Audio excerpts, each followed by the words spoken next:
Assalamualaikum warahmatullahi wabarakatuh. Alhamdulillahirabbil alamin wa bihi nasta'inu ala umuri dunya waddin wassalatu wassalamu ala asrofil anbiya'i wal mursalin sayyidina Muhammadin wa ala alihi washabbihi ajmain. Rabbi israhli sadri wa yassirli amri wahlul 'uqdatam min lisani yafqahu qawli amma ba'du. Perkenalkan, nama saya Muhammad Abdul Manan, Prodi Farmasi, kelas reguler pagi semester 2. Saya di sini akan menjelaskan tentang hukum bacaan mad. Mad tabi'i. Di dalam hal ini, pengertian mad menurut bahasa artinya adalah memanjangkan serta menambah. Sedangkan menurut istilah mad artinya memanjangkan suara dengan salah satu huruf dari huruf-huruf mad asli. Huruf mad seperti yang dimaksud dalam definisi di atas itu ada 3, yakni alif, wawu, dan ya. Ketiganya merupakan huruf-huruf dasar mad. Seperti yang telah dijelaskan sebelumnya, pengertian mad menurut bahasa artinya adalah memanjangkan serta menambah, sedangkan menurut mad artinya memanjangkan suatu dengan salah satu huruf dari huruf mad asli.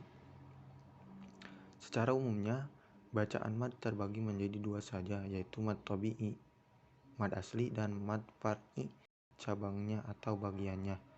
Dari mad far'i ini nanti dibagi lagi hukum mad menjadi berbagai macam bacaan mad. Mad tabi'i, mad asli merupakan macam-macam mad yang terjadi apabila ada alif yang terletak sesudah fathah atau ya sukun terletak sesudah kasroh atau juga huruf wawu yang terletak sesudah domah.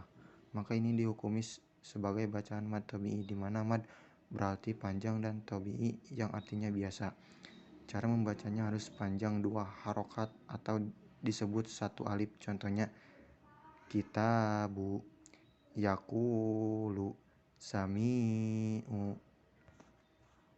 Selanjutnya mad far'i.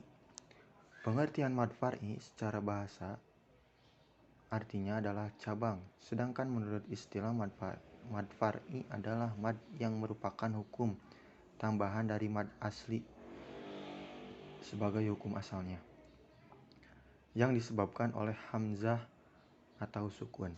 Mad far'i ini terbagi menjadi beberapa macam, di antaranya sebagai berikut. Mad wajib muttasil. Pengertian mad dan macamnya selanjutnya merupakan bagian dari mad far'i, yaitu mad wajib muttasil. Terjadinya mad ini apabila mad tabi'i bertemu dengan hamzah pada satu kalimat atau ayat. Untuk cara membacanya wajib dipanjangkan sepanjang 5 harokat atau setara dengan 2,5 kali dari mad tabi'i. Contohnya sawa'u, dan seterusnya. Selanjutnya mad zaiz munfasil. Mad zaiz munfasil terjadi apabila ada mad tabi'i yang bertemu dengan hamzah, namun hamzah tersebut berada pada lain kalimat. Zaiz sendiri berarti boleh, sedangkan munfasil memiliki arti terpisah. Untuk membaca mad ini adalah boleh seperti mad wajib muntasil tadi, dan boleh juga seperti mad tabi'i. Contohnya wala antum bima unzila.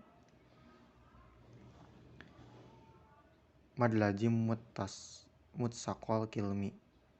Mad lazim mutsaqal kilmi ini masih termasuk ke dalam macam-macam mad. Mad ini terjadi jika ada mad tabi'i bertemu dengan tasydid pada satu kata atau ayat. Cara membaca mad ini adalah harus panjang selama 3 kali mad tabi'i atau sekitar 6 harokat. Waladdallin. Mad lazim mukhaffaf hilmi. Mad lazim mukhaffaf hilmi ini adalah mad yang terjadi jika ada mad tabi'i bertemu dengan huruf mati atau sukun. Cara membacanya adalah sepanjang 6 harokat. Contohnya ala, mad ari lisukun. Mad ari lisukun dibaca jika terdapat wakaf atau tempat pemberhentian membaca. Sedangkan sebelum wakaf tersebut terdapat mad tabi'i atau mad lin. Cara membacanya adalah terbagi menjadi 3 macam. Yang paling utama dibaca panjang seperti halnya mad wajib mutasil atau setara 6 harokat. Yang pertengahan bisa dibaca sepanjang 4 harokat, yakni 2 kalinya mad tabi'i. Yang pendek yakni boleh hanya dibaca seperti mad tabi'i biasanya. Contohnya basirun khalidunan nasi sami'un. Selanjutnya mad layin. Macam-macam mad selanjutnya adalah mad layin. Mad ini terjadi jika setelah huruf yang berharokat fathah, wawu sukun atau ya sukun. Cara membacanya adalah dengan membaca mad dengan sekedar lunak dan lemas saja. Contohnya roibun khaufun. Secara bahasa mad berarti panjang, sedangkan badal adalah perubahan. Berdasarkan hal itu, pengertian mad badal secara istilah adalah bacaan panjang yang diubah karena ada hamzah bertemu dengan mad. Cara membaca mad badal seperti layaknya mad tabi'i. Contoh bacaan mad badal ada di surat Ad-Duha ayat 4. Walal akhiratu khairul laka minal ula. Selanjutnya, salah satu hukum bacaan yang perlu dipelajari adalah mad iwad. Mad secara bahasa artinya panjang dan iwad artinya pengganti. Mad iwad ditandai dengan adanya fathah atau tanwin yang jatuh pada wakaf atau di akhir sebuah ayat atau juga di akhir kalimat. Apabila di akhir ayat huruf terakhir dari kata tersebut ditanwin, maka bacaan tersebut dinamakan mad iwad. Cara membacanya yaitu bacaan tanwinnya tidak dibaca secara jelas, melainkan diganti dengan bacaan panjang 1 alif atau 2 harokat. Agar makin paham, perhatikan contoh berikut ini. Contoh yang pertama afwaza, yang kedua zam'a. Mengenai hukum bacaan mad farqi merupakan mad badal yang bertemu huruf bertasjid. Cara membacanya adalah 3 alif atau 6 setara 6 harokat. Contoh mad ini hanya terdapat di 4 tempat dalam Al-Quran, yaitu surah Yunus ayat 59, surat An-Naml ayat 59, serta surat Al-An'am ayat 143 dan 144. Quran surat Yunus ayat 59. Qul ara'aitum ma anzalallahu lakum min rizqin faja'altum minhu haraman wa halalan kullahu adina lakum am alallahu taftarun. Nah, mad farqi terdapat pada lafaz Allahu. Selanjutnya Quran surat An-Naml ayat 59. Qulil hamdulillahi wasalamun ala ibadihil ladzinas tafallahu khairun amma yusrikun. Mad farqi tersebut terdapat pada lafaz Allah. Selanjutnya Quran surat Al-An'am ayat 143. Samaniyata azwaj minad donisnaini wa minal ma'risnaini Qul ad-dzakaraini haraman amis yaini ammas tamalat alaihi arhamun unsayin nabba'uni bi ilmin in kuntum shodiqin. Mad farqi terdapat pada lafaz az-zakaraini.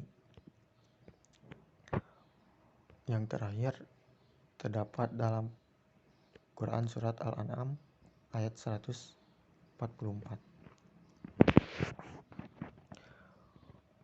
Wa minal ibilisnaini wa minal baqarisnaini kul ad-daqaraini harrama amil unsaini ammas tamalat alaihi arhamun usnaini am kuntum sahada'id wassadaqumullahu bihadza faman adlamu miman iftara 'alallahi kadziba liyudilla nasa bighairi ilmi innallaha la yahdil qaumadh dhalimin. Mad farqi terdapat pada lafaz az-zakarain. Selanjutnya ada banyak macam hukum bacaan yang terdapat dalam ilmu tajwid. Salah satunya adalah mad. Dari dua hukum mad yang ada, mad far'i memiliki cabang paling banyak. Salah satu cabang hukum mad far'i adalah mad tamkin. Untuk memahami hukum mad tamkin, simak penjelasan berikut ini. Mad tamkin secara bahasa, mad berarti panjang sedangkan tamkin berarti menempatkan. Cara membaca mad tamkin adalah dengan memanjangkan satu alif atau dua harokat. Berikut dua syarat suatu bacaan dikenai hukum mad tamkin. Contoh bacaan mad tamkin dalam Al-Quran. Wa id akhadna minan nabiyyina misaqakum. Al-Ahzab ayat 7. Alaihim minan nabiyyina. Surat Maryam ayat 58. Alaihim minan nabiyyin. An-Nisa surat 69. Fil ummina sabila. Surat Al-Imran ayat 75. Ata waliyan fid dunya. Surat Yusuf ayat ke-101. Selanjutnya yang terakhir yaitu mad silah. Adalah mad pada ha yang berada di antara dua harokat berhakat. Mad pada mad silah merupakan mad lafziyah, artinya secara tulisan tidak ada huruf mad, namun secara lafaz ada madnya. Dalam istilah ilmu qiraat, yang dibaca panjang disebut dengan silah. Dalam qiraat lain ada juga yang membaca silah pada mim sama. Yang pertama ada mad silah kasyiroh, yang kedua mad silah tawilah. Mad silah kasyiroh atau mad silah sugro adalah ha yang berada di antara dua huruf berharokat dan sesudahnya tidak ada hamzah. Mad silah kasyiroh termasuk kelompok mad asli. Ukuran panjang dua harokat, contohnya innahu kana lahu ma. Mad yang kedua mad silah tawilah atau mad silah kubro adalah ha yang berada di antara dua huruf berharokat dan sesudahnya adalah hamzah. Mad silah tawilah termasuk kelompok mad far'i karena ada hamzah setelah mad. Ukuran panjang mad silah kubro sama derajatnya dengan mad zaid munfasil, yaitu 4 sampai 5 harokat, dan yang diutamakan 4 harokat. Contoh ma lahu ahladah, indahu illa. Sekian penjelasan dari saya. Apabila ada kata-kata yang salah atau bacaannya yang kurang tepat, mohon dimaafkan. Burung irian, burung cendrawasih. Cukup sekian dan terima kasih. Wabillahi taufiq wal hidayah. Wassalamualaikum warahmatullahi wabarakatuh.